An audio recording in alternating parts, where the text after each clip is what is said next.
할렐루야, 좋으신 하나님을 찬양합니다. 우리 하나님은 위로의 하나님이십니다. 우리가 인생 가운데 환난과 고난을 겪을 때 그 환난 속에서도 우리를 위로하시는 하나님 때문에 특별한 은혜를 경험하게 되는 것이죠. 오늘 특별히 고린도 후서 말씀을 시작하게 됩니다.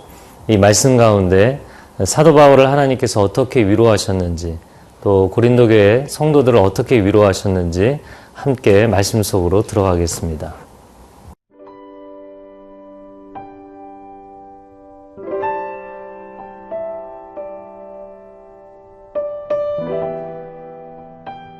고린도 후서 1장 1절에서 11절 말씀입니다.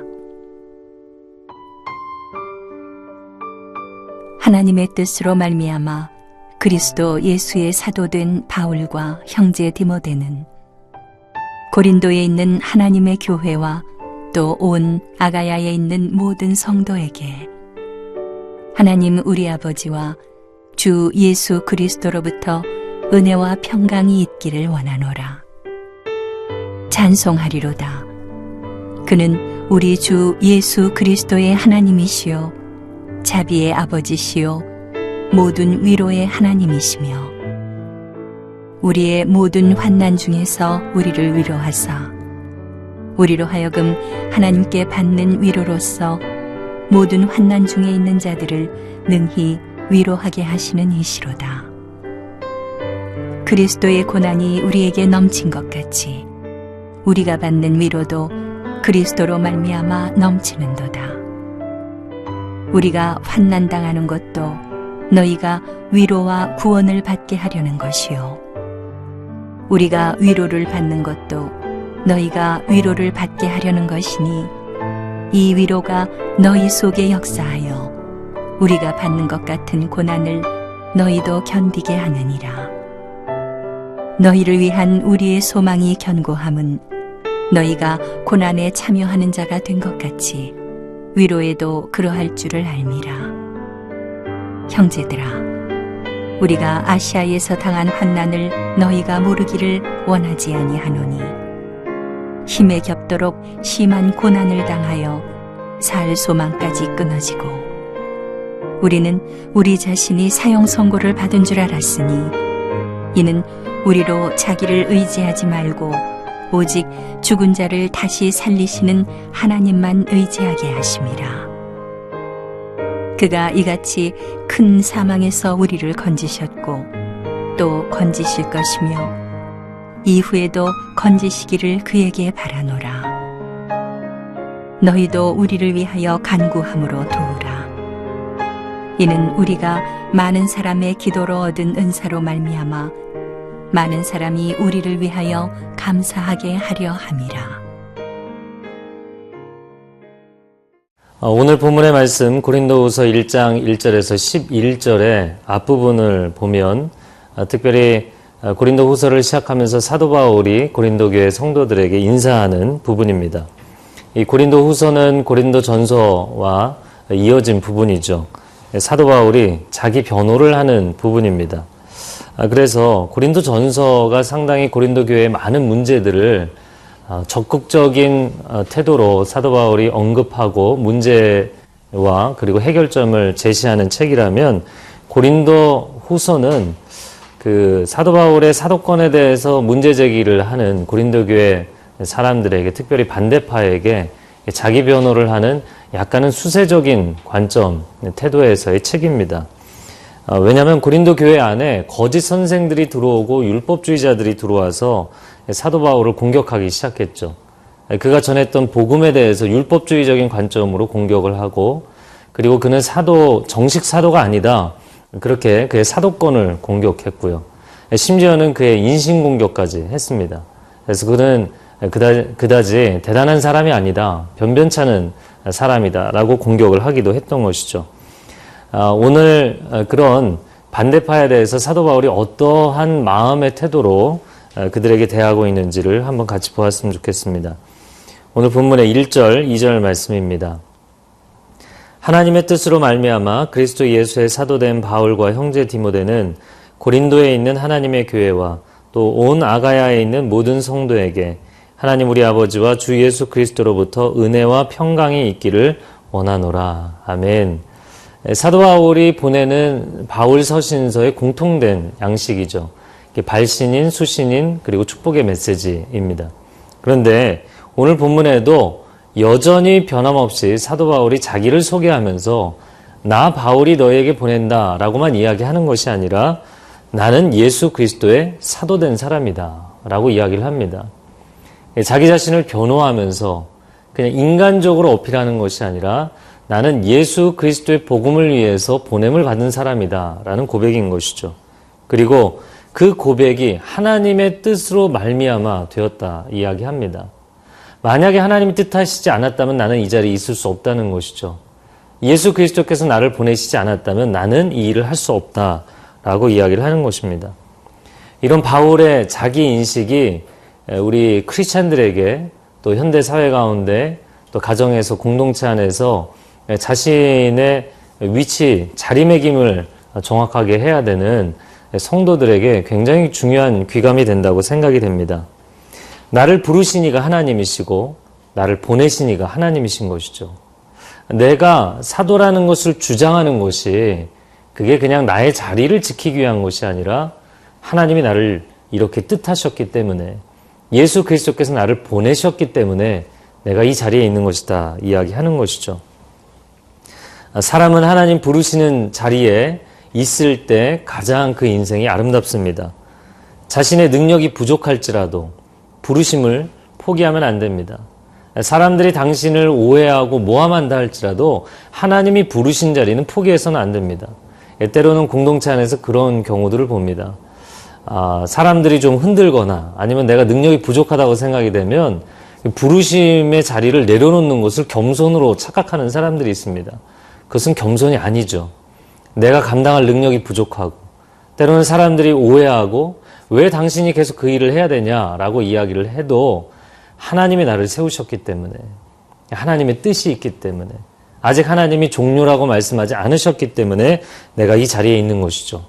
오늘도 우리 각 사람은 우리가 가정에 있든지 직장에 나아가든지 믿음의 공동체 안에서 섬기든지 하나님의 부르심을 따라 살아야 될 줄로 믿습니다.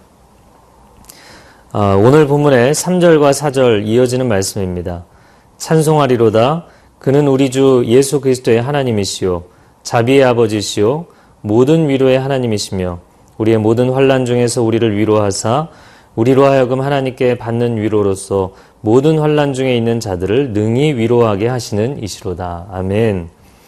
오늘 3절과 4절의 말씀의 표현이 아주 좋습니다. 모든 위로의 하나님, 그리고 모든 환난 중에 위로하시는 하나님. 모든 위로의 하나님이라는 말씀은 우리에게 모든 위로를 베푸실 수 있는 하나님이시죠. 그런데 그 모든 위로를 주시는 하나님이라는 뜻을 4절에 뭐라고 표현을 했냐면 어떠한 환난 가운데 당신이 처해도 하나님은 당신을 위로하실 수 있다. 당신이 어떠한 어려움을 겪어도 하나님은 거기서 당신을 건져내실 수 있다라는 것이죠. 모든 위로의 하나님이 우리와 함께 하시는 줄로 믿습니다.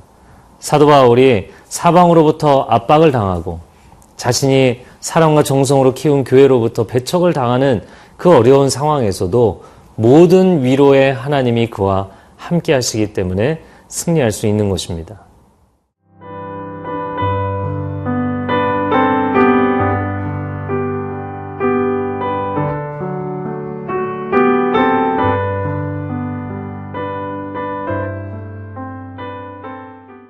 오늘 본문의 두 번째 부분으로 들어가 보겠습니다. 7절 말씀에 너희를 위한 우리의 소망이 견고함은 너희가 고난에 참여하는 자가 된 것 같이 위로에도 그러할 줄을 알미라. 사도 바울이 본인도 어려움을 겪고 있지만 고린도 교회도 사실 어려움을 겪고 있는 것이죠. 그 안에 여러 가지 문제로 인하여서 내분이 일어나고 또 그들의 영적 지도자에 대해서 또 반발하는 사람들이 생기는 것으로 인하여 그 안에서도 많은 어려움들이 있었습니다. 그런데 오늘 본문의 7절에 우리는 견고한 소망을 가지고 있다. 그냥 막연한 희망사항이 아니라 하나님께서 주신 언약을 붙잡기 때문에 우리는 견고한 소망을 갖고 있는 것이다 이야기합니다. 그러면서 그 소망이 무엇이냐면 너희가 고난에 참여할 뿐만 아니라 너희가 위로에도 참여할 것을 우리가 알기 때문이다 라고 이야기를 하죠. 자, 그런데 이 사도 바울이 7절에서 분명히 고린도 교회 성도들을 향해서는 견고한 소망이 있다고 이야기를 했는데 8절에서는 자기 자신에 대해서는 거의 절망적인 수준의 자기의 개인적인 고백을 하게 됩니다. 이게 8절과 9절의 말씀입니다. 형제들아 우리가 아시아에서 당한 환난을 너희가 모르기를 원하지 아니하노니 힘에 겹도록 심한 고난을 당하여 살 소망까지 끊어지고 우리는 우리 자신이 사형 선고를 받은 줄 알았으니 이는 우리로 자기를 의지하지 말고 오직 죽은 자를 다시 살리시는 하나님만 의지하게 하심이라. 아멘. 바울이 자신이 당한 고난에 대한 이야기를 하죠. 고린도 교회 성도들 고난을 당하지만 여러분이 위로에도 참여할 것입니다. 그들을 격려해 주었습니다. 그런데 자신이 아시아에서 당한 환난이 얼마나 컸었는지 자신은 거의 생명이 끊어지는 줄 알았다. 사형 선고를 받은 기분이었다라고 고백을 하는 것이죠. 저는 이 본문을 보면서 사도 바울과 같이 성령 충만한 사람도 이런 느낌을 받을 때가 있구나. 이런 절망과 어려움을 겪을 때가 있구나. 사실 이런 본문을 보면 한편으로는 뭐 너무 그래서는 안 되겠지만 야, 이런 사람도 이렇게 어려울 때가 있구나. 그런 것이 우리에게 또 위로가 되기도 합니다. 그러나 그가 왜 그러면 그렇게 어려움을 겪었는가? 아시아에서 그가 영적인 압박을 상당히 많이 받았기 때문이죠. 그가 소아시아에서 가장 중점적으로 사역을 했던 곳이 에베소이죠. 근데 그 에베소에서는 아데미 여신을 섬기는 그 사람들이 굉장히 많이 그를 영적으로 공격했죠. 그리고 아가야 지방에서는 이 고린도를 상당히 중점적으로 사역했습니다. 근데 고린도에서는 또 반대파들이 일어나서 그를 압박하고 있죠. 그래서 소아시아와 아가야 지방에서 그는 사방으로 우겨쌈을 당하는 아주 큰 영적인 어려움을 겪게 됩니다. 그래서 복음을 위해 부르심을 받았고 나는 올인해서 헌신했는데 아니 어떻게 내가 이렇게 후퇴를 하게 되었나. 사도 바울과 같이 늘 복음을 위해서 전진하던 사람은 그게 받아들이기 어려운 상황이었던 것이죠. 너무나 힘들었다, 어려웠다 고백을 합니다. 그런데 9절 하반절에 보면 그럼 왜 이렇게 되었는가? 이는 이라고 설명을 하죠. 우리로 자기를 의지하지 말고 오직 하나님을 의지하게 하시는 것이다. 사도 바울이 성령 충만하고 하나님의 사람이고 내가 하나님의 일을 하는 사람이지만 정말 예수 그리스도의 복음에 다른 것을 증거하지 않을 만큼 영적인 우선순위와 집중력이 명확한 사람이지만 그러나 나 같은 사람조차도 하나님이 허락하지 않으시면 전진할 수 없다는 것이죠. 한 걸음도 또한 한 가지 사역조차도 한 지역조차도 하나님이 허락하지 않으시면 내가 내 마음대로 할 수 없다는 것. 그래서 내가 성령 충만하고 하나님의 사람이지만 어느 순간 나 자신을 의지할 수 있다는 거죠. 나를 의지하지 아니하고 하나님을 의지하도록 만드시는 것이다 라고 이야기를 합니다. 그런데 그렇게 하나님을 의지한다는 것이 오늘 9절 하반절에 죽은 자를 다시 살리시는 하나님, 부활의 능력이죠. 내가 죽을 때 그분이 내 안에서 살아 역사하시고 내가 한계 상황에 도착했을 때 그때 그분이 새롭게 시작하시는 것이 있는 것이죠. 오늘 하루 하나님께서 우리에게 그렇게 위로해 주시고 힘을 주실 것입니다. 오늘 말씀 가운데 11절에 보면 너희도 우리를 위하여 간구함으로 도우라. 사도 바울 같은 대사도가 성도들에게 어떻게 보면 연약해진 고린도 교회 성도들에게 중보기도를 요청합니다. 여러분 환난 가운데 있다면 혼자 힘들게 그 상황을 버티지 말고 중보기도자들에게 요청하고 또 하나님을 바라보며 승리의 길을 나아가기를 축복합니다. 함께 기도하겠습니다. 사랑하는 주님, 사도 바울과 같은 놀라운 사도도 그의 인생과 사역 가운데 어려움을 경험하면서 하나님 앞에 다시 한번 그 마음을 겸허하게 재정비하는 시간을 가졌습니다. 오늘 우리가 주의 성전에 나아가 예배할 때 겸손히 하나님 앞에 엎드리는 시간이 되게 하여 주시고 위로부터 부어주시는 새 힘을 얻고 위로를 얻어서 다시 한번 용기를 내서 삶의 현장 가운데, 사역의 현장 가운데 나아갈 수 있는 하나님의 사람들 되게 하여 주옵소서. 예수 그리스도의 이름으로 기도합니다. 아멘.